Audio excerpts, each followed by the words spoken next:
প্রিয় ভাইয়েরা, আমি বলেছিলাম যে একদল খেয়ে গিয়েছে আর একদল খাওয়ার জন্য রেডি হয়ে আছে। তো কোনো দল এটা নিয়ে কোনো কথা বলল না। আপনারা এটাকে নিজের গায়ে যে মাখালেন, এটা ঠিক হয়নি। আর এই জাতীয় বার্তা যখন আমরা দেই, তখন যদি আপনি বলেন যে পারলে রাজনীতিতে আসেন, পারলে দল করে দেখান, এটা হইল? তো যশোরের প্রোগ্রামের এক ভিডিওর পেছনে আমাদের কিছু দিনী ভাইরা 6 বছর আগের এক অডিও ব্যাকগ্রাউন্ডে জুড়ে দিয়ে বিভ্রান্তি ছড়ানোর জন্য সোশ্যাল মিডিয়াতে ছড়িয়ে দিয়েছে। তো তাদের প্রতিও আমাদের কোনো রাগ নাই, ক্ষোভ নাই। তারা হয়তো দিনই তাকাদা থেকেই করেছে। বিশাল মাঠ, আমি তো বাংলাদেশের অলমোস্ট অধিকাংশ জেলায় গিয়েছি। এই এমসি কলেজের ময়দানের মতো মাঠ আমার চোখে আর পড়ে নাই বাংলাদেশ।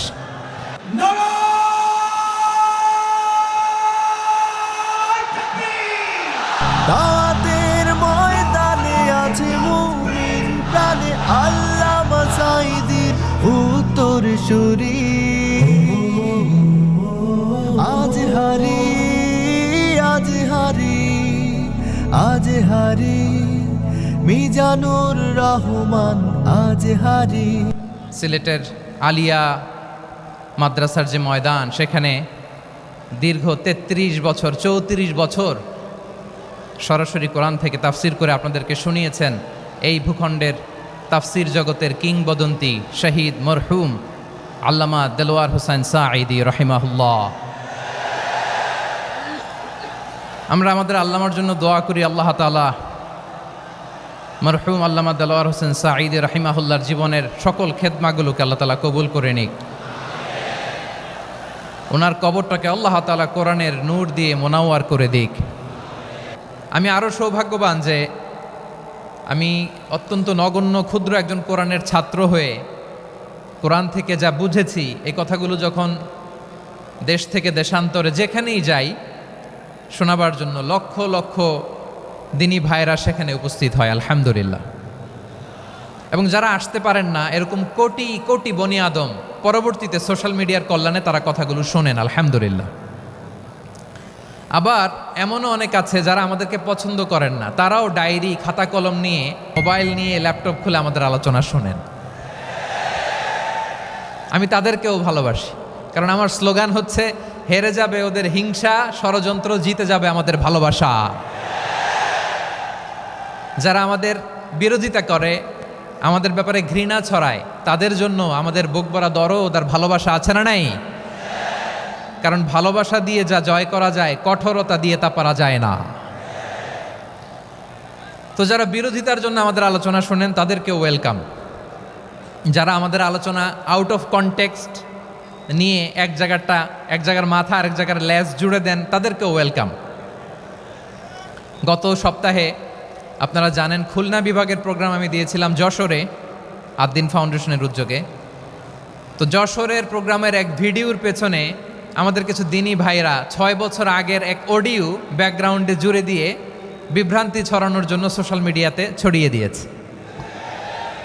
তো তাদের প্রতিও আমাদের কোনো রাগ নাই, ক্ষোভ নাই। তারা হয়তো দিনই তাকাদা থেকেই করেছে, কিন্তু তারা হয়তো বুঝতে পারে নাই এই যে রিসেন্ট আলোচনার ভিডিওর পেছনে 6 বছর আগের অডিও জুড়ে দেওয়া, এটাকে বাংলায় বলে প্রতারণা। কি বলে? প্রতারণা, ধোঁকাবাজি। এখনকার আলোচনার ভিডিও আর ব্যাকগ্রাউন্ডে এডিট করে লাগিয়েছে 6 বছর আগের অডিও। এটারে প্রতারণা বলে, ধোঁকাবাজি বলে। আর বিশ্বনবী বলেন, মান গশানা ফালাইসা মিন্না, the person who deceives us he is not among us. যে আমাদেরকে ধোঁকা দেয়, সে আমাদের অন্তর্ভুক্ত নয়। তো বিশ্বনবীর এই হাদিস তারা মনে রাখে না। তো এই জন্য শুধু বিশ্বনবীর প্রতি সাল্লাল্লাহু আলাইহি ওয়াসাল্লামের প্রতি সেরেফ ভালোবাসা আপনাকে বাঁচাতে পারবে না যদি বিশ্বনবীর আদর্শ আপনি গ্রহণ না করেন। তার জলজান্ত প্রমাণ, আবু তালেব বিশ্বনবীকে অনেক ভালোবেসেছেন আলাইহিস সালাতু ওয়াসসালাম। পলিটিক্যাল শেল্টার, ফিনান্সিয়াল শেল্টার, সব ধরনের শেল্টার তিনি দিয়েছেন, কিন্তু বিশ্বনবীর আদর্শ মানেন নাই। মুক্তি মিলবে? হ্যাঁ, আওয়াজ করে বলেন, আবু তালেবের কি মুক্তি মিলবে? তাহলে সেরেফ ভালোবাসা আপনাকে বাঁচাতে পারবে। ভালোবাসার পাশাপাশি বিশ্বনবীর আদর্শকে মেনে নেওয়ার দরকার আছে না নাই? তো যারা এই সমস্ত কাজ করেন আমাদের ভাইয়েরা, তাদের জন্য আল্লাহ তাআলার কাছে আমরা হেদায়েতের দোয়া করি। আবার আমি দেখেছি আমার গত সপ্তাহের যশোরের আলোচনার একটা লাইনকে কেন্দ্র করে আমাদের অনেক রাজনীতিবিদ বন্ধুরা অনেক ক্ষুব্ধ প্রতিক্রিয়া দেখাচ্ছেন। ওই কথাকে নিজেদের গায়ে টেনে নিজেদের গায়ে মেখে ওনারা ক্ষুব্ধ হয়েছেন। প্রিয় ভাইয়েরা, আমি বলেছিলাম যে একদল খেয়ে গিয়েছে আর একদল খাওয়ার জন্য রেডি হয়ে আছে। তো এখানে কি আমি কোনো দলের নাম বলেছি? বাংলাদেশে 48টা প্রায় নিবন্ধিত রাজনৈতিক দল, কোনো দলের নাম আমি বলিনি। কথাটাকে আমি জেনারেল রেখেছি। দায়ীদের বৈশিষ্ট্যই এটা, দায়ীরা জেনারেলি কথা বলে, যার যেই মেসেজ নেয়ার তারা সেখান থেকে নিয়ে নেয়।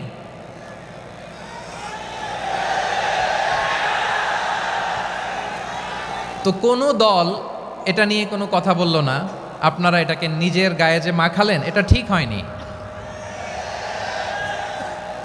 আমি বলবো যে এটা খুবই অনভিপ্রেত হয়েছে। কোনো দলকে টার্গেট করে বা কোনো দলের পক্ষে আমরা কখনো কথা বলি না।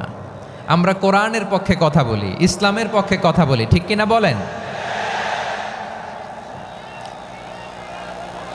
সো একটা জেনারেল কথাকে যদি আমার রাজনীতিবিদ বন্ধুরা নিজেদের গায়ে মাখেন, ক্ষুব্ধ প্রতিক্রিয়া জানান, এতে করে সাধারণ জনগণের কাছে একটা নেগেটিভ মেসেজ যাবে ওনাদের ব্যাপারে। এটা হোক আমরা চাই না। এদেশের যত এই যে আমার ভাইয়েরা, এই যে তো আমার প্রিয় রাজনীতিবিদ বন্ধুদের আমি বলবো, কথাটা ছিল ভেরি জেনারেল, এটা নিজেদের গায়ে মাখানোর কোনো দরকার নাই।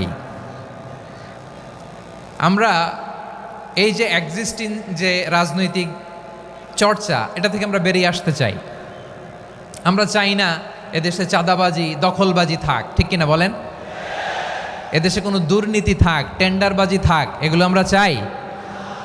আই হেট পলিটিক্স একটা জেনারেশন আছে, এই বেশিরভাগ জেনজি অফ সিলেট, এরা আই হেট পলিটিক্স জেনারেশন, এরা পলিটিক্সকে পছন্দ করে না। তো কেন করে না, এর দায়ভার আমাদের আছে না নাই? আছে। এবং আমরা দেখেছি ক্ষমতার পালাবদল যখন হয়, এক সরকার যায় আরেক সরকার আসে, তখন দুর্নীতির ফিরিস্তি আমরা জানতে পারি, এর আগে জানতে পারি না। প্রতিটা দলের ভেতরেই আমরা এই বাজে চর্চাটা দেখেছি। সো এখন আমাদেরকে শুধরে নেওয়ার সময় এসেছে।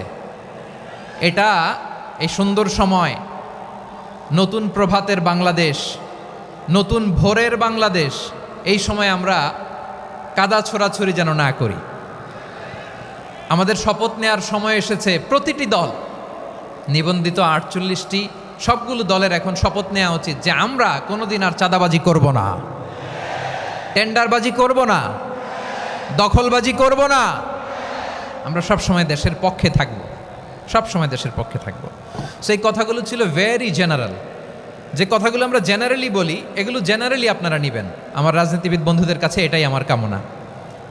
আর এই জাতীয় বার্তা যখন আমরা দেই, তখন যদি আপনি বলেন যে পারলে রাজনীতিতে আসেন, পারলে দল করে দেখান, এটা হইল? আমি কি এরকম কোনো কথা বলেছি? না।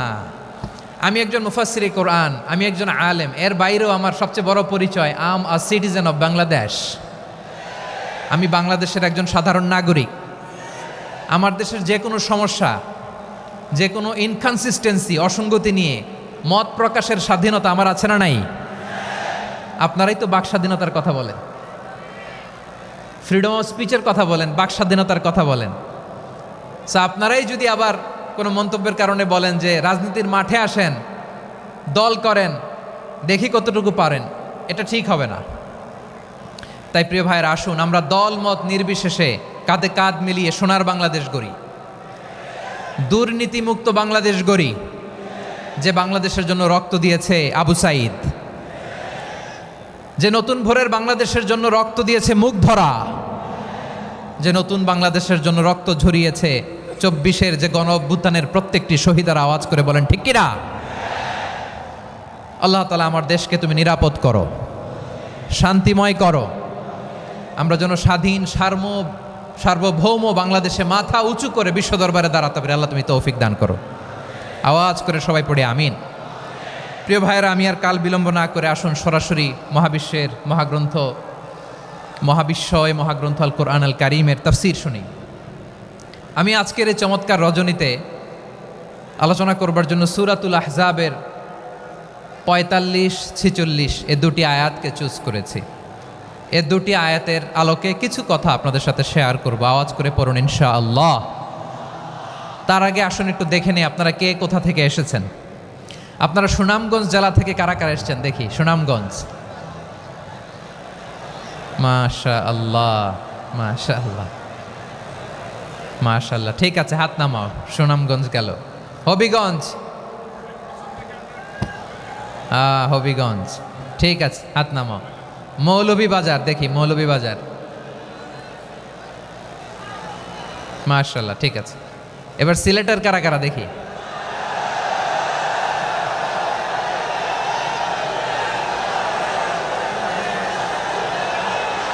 মাশাআল্লাহ মাশাআল্লাহ। বক্কা বক্কা, ঠিক আছে ঠিক আছে, মাশাআল্লাহ মাশাআল্লাহ, I like it, I love it, মাশাআল্লাহ। সুনামগঞ্জ, হবিগঞ্জ, মৌলভীবাজার, সিলেট। সিলেটের এই 4 জেলার বাইরে থেকে কারা কারা আসছেন দেখি। মাশাআল্লাহ, অন্যান্য অনেক জেলা থেকে আমার বাইরে এসেছে, মাশাআল্লাহ। আল্লাহ সবাইকে কবুল করুক। আজকের এই প্রোগ্রামকে, এই তাফসিরুল কোরআন মাহফিলকে আমাদের নাজাতের ওসিলা বানাক। 3 দিন ব্যাপী দেশের প্রথিতযশা অত্যন্ত বিজ্ঞ প্রাজ্ঞ ওলামারা যে সমস্ত আলোচনা, দিক নির্দেশনা এই মঞ্চ থেকে আমাদের জন্য রেখেছেন, আমরা যেন সেগুলোর উপর আমল করতে পারি। আল্লাহ তৌফিক দান করুক।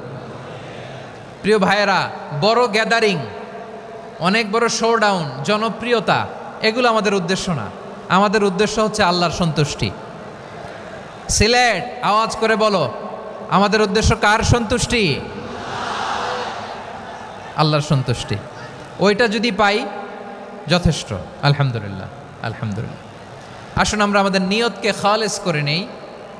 আমরা যা শুনবো আমলের নিয়তে শুনবো, নিজের জীবনকে পরিবর্তনের জন্য শুনবো, ঠিক কিনা বলেন? ইনশাআল্লাহ। আমি মেহরবানি করে এই যে ডান দিকে আমার ভাইদেরকে অনুরোধ করব, আপনারা মেহরবানি করে চুপ থাকবেন। অনেক এলইডি আছে, এলইডি, হ্যাঁ দেখেছি দেখেছি দেখেছি দেখেছি। কোনো এক্সকিউজ দেয়া যাবে না, এটা নাই ওইটা নাই, এরকম কোনো কথা হবে না। এলইডিতে আমরা দেখবো ইনশাআল্লাহ। প্রিয় ভাইরা, সূরাতুল আহজাবের 45 এবং 46 নম্বর আয়াত আমি তেলাওয়াত করেছি, যেখানে আল্লাহ তাআলা বিশ্বনবীর 5টি বৈশিষ্ট্যের কথা বলেছেন। কয়টি? সবাই বলুন আওয়াজ করে, কয়টি? 5টি বৈশিষ্ট্যের কথা আল্লাহ তাআলা এই আয়াত দুটিতে উল্লেখ করেছেন। বিশ্বনবী সাল্লাল্লাহু আলাইহি ইসলামের জীবনী, ওনার বায়োগ্রাফি নিয়ে কথা বলাটা দুষ্কর, কারণ এটার কোনো শেষ নাই, কুল নাই, কিনারা নাই, বিয়ন্ডলেস, বাউন্ডলেস, বটমলেস। সুবহানাল্লাহ বলেন। কারণ তিনি তো এমন নবী যিনি হ্যাঁ বললে এটা শরীয়তে হালাল হয়ে যায়।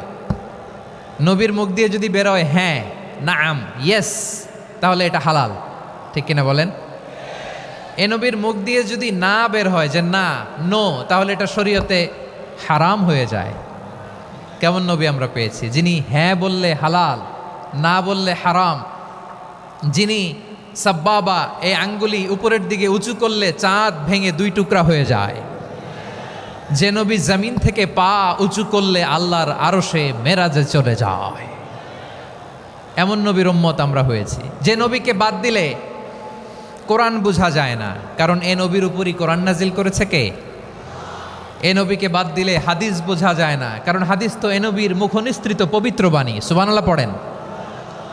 এ নবীকে বাদ দিলে জান্নাত চেনা যায় না, কারণ জান্নাত তিনি চাক্ষুষ দেখে এসে আমাদেরকে মেরাজ শেষে বর্ণনা করে শুনিয়েছেন। এ নবীকে বাদ দিলে জাহান্নাম চেনা যায় না, এ নবীকে বাদ দিলে আমার রবকে চেনা যায় না, ঠিক কিনা বলেন? তো বিশ্বনবীর 5টি বৈশিষ্ট্যের কথা আল্লাহ তাআলা এ সূরাতে উল্লেখ করেছেন। আল্লাহ রাসূল সাল্লাল্লাহু আলাইহি ওয়াসাল্লাম যখন মক্কাতে দাওয়াত দিচ্ছিলেন, মক্কার কুরাইশরা নানাভাবে বিষ্ণু ইসা ইসলামকে কষ্ট দিচ্ছিল, নানাভাবে ট্যাগিং করছিল, মিথ্যা অপবাদ দিচ্ছিল। কখনো কখনো তারা বিশ্বনবীকে বলছিল মিথ্যাবাদী, কাযযাব। কখনো বলছিল যে তুমি হচ্ছে জাদুকর, সাহের। কখনো বলেছে শায়ের, মুহাম্মদ তুমি কবি। কখনো বলেছে কাহেন, মুহাম্মদ তুমি গণক। এবং কখনো বলেছে মুহাম্মদ তুমি হচ্ছে মাজনুন মানে পাগল। আওয়াজ করে সবাই পড়ুন নাউযু বিল্লাহি মিন যালিক। তাহলে বিশ্বনবীকে মৌলিকভাবে এই 5টি অপবাদ দিয়েছে। আমার কলেজার টুকরা সিলেটের ভাইরা, বিশ্বনবীর ব্যাপারে মিথ্যা অপবাদ মৌলিকভাবে দিয়েছে কয়টি? 5টি। বলেছে তুমি মিথ্যাবাদী, বলেছে তুমি গণক, তুমি কবি, তুমি পাগল, তুমি জাদুকর। বিশ্বনবীকে যে এই 5টি অপবাদ দেয়া হলো, আল্লাহ তাআলা এটা সহ্য করেননি। এই 5টি অপবাদের বিপরীতে আল্লাহ তাআলা বিশ্বনবীর 5টি চমৎকার বৈশিষ্ট্য উল্লেখ করে সূরাতুল আহজাবের 2টি আয়াত নাজিল করেছেন। আওয়াজ করে পড়েন আল্লাহু আকবার।